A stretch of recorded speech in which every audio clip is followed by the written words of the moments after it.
What's going on with Jamil Burroughs and some more recruiting updates on this episode of Tide Talk Live.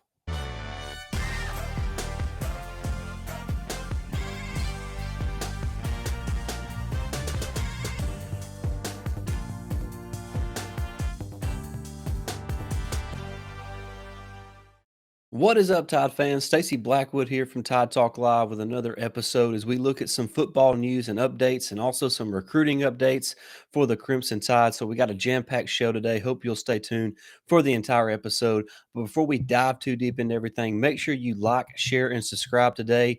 Then jump in the comment section and answer our question of the day. Will Trent Seaborn, a class of 2027 quarterback from Thompson High School, eventually end up signing with the Crimson Tide? Y for yes or M for no. And as always, please feel free to leave us your thoughts and opinions on the matter. All right, we're going to dive into a couple different topics today in our show. So, like we said, hopefully you'll stay tuned for the entire episode so you don't miss any of our discussion here on Tide Talk Live. We're going to start with something that we're not going to talk too much about because we don't know all the details. Everyone by now probably knows that Jamil Burroughs is in a little bit of heat with the football team, and his future with the Tide is a little uncertain.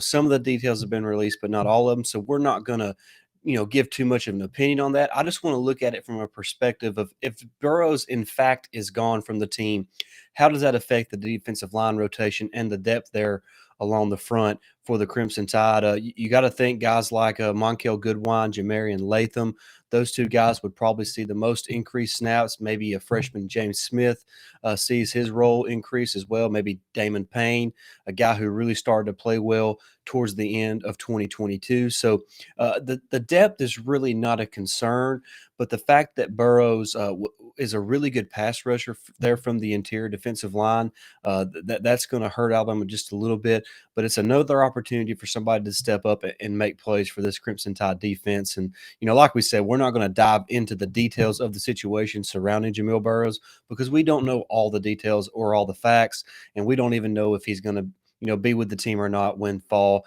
gets here and the season gets here in September against Middle Tennessee State. So that's really all we're going to touch on that subject about because we don't, like we said, we don't try to get out any misinformation. We just want to kind of give you some names to be watching out for if Jamil Burroughs, in fact, is no longer with the Crimson Tide.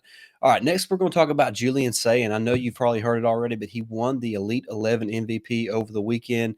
Just a fantastic 3-day performance from Julian Sayin.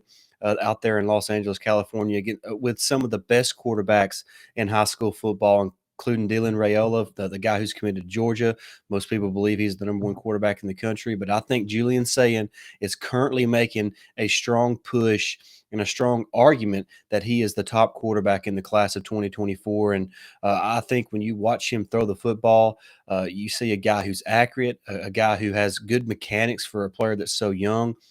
He throws with good velocity, and he has really good timing. It just everything about his throwing is what you want in a quarterback, especially at this stage in his career. He's got a bright future and a guy who's just a natural thrower of the football. And I think you got to be excited if you're an Alabama fan with the fact that Julian Sayin is going to be on campus next year. What a great quarterback he is, and I know it's just a 7-on-7 type setting, and it's not really a real football game out there in the Elite 11. But Tua Tagovailoa won the Elite 11, and we all know what kind of career he had with the Crimson Tide, and the way he's performed at the NFL when he's been healthy. So excited about Julian Sayin. Continues to kind of prove that he is up there with some of the best quarterbacks in the country in the class of 2024. So Julian Sayin continues to make a name for himself there. All right, one last quarterback we're going to talk about when it comes to recruiting, Trent Seaborn. Look, he is a class of 2027 quarterback. So he's just now finished up the 8th grade. He's just now going into his freshman year of high school. Of course, he leads Thompson to a high school state championship. He's the quarterback of the best team in the state of Alabama. And he recently, over the weekend, received an offer from Nick Saban and the Crimson Tide after being down there on campus. And what a way to kind of kickstart his recruiting. And of course, he's kind of been recruiting for a while now. I'm a little bit surprised that Alabama has not offered already, considering the amount of attention he has received really nationally since taking over there at Thompson as a starting quarterback. But like I said, he's not a guy who is going to graduate until 2027.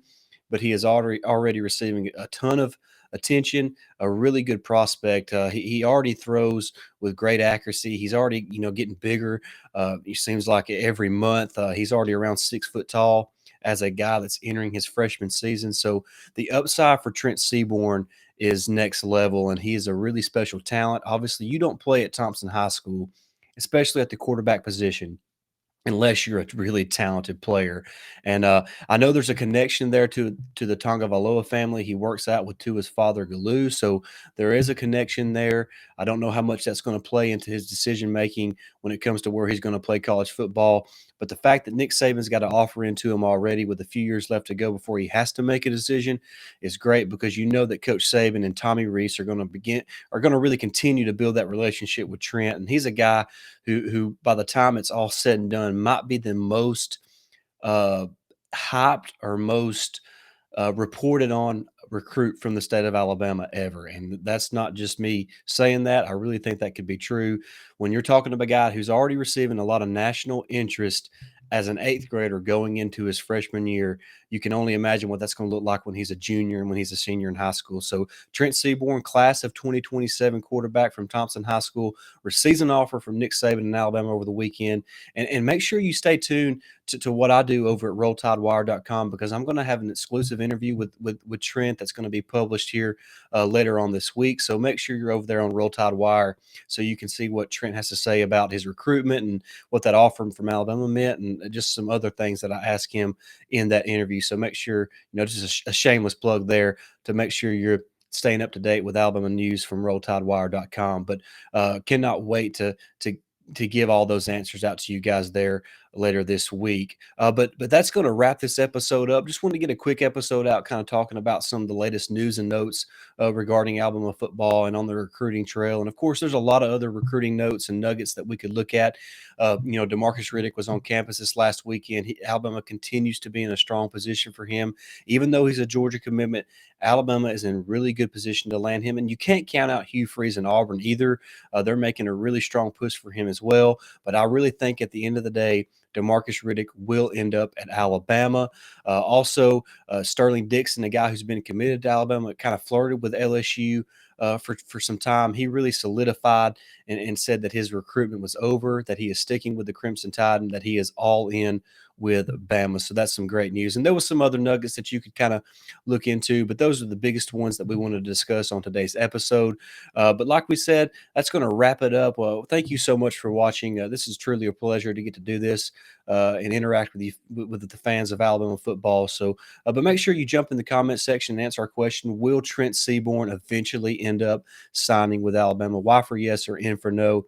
And please feel free to expand on your answer there in the comment section. Make sure you give this video a huge thumbs up, and make sure you are subscribed to the channel and share us with all your friends on Facebook and Twitter. And also, one last thing before I end it, I can't let it go. If you haven't already, there's a video of Coach Saban on the VR boxing. And if you have not seen that, you need to jump on Twitter and search for Nick Saban on Twitter and find that video. It is must see TV. But that's going to wrap it up. I really appreciate everybody tuning in to today's show.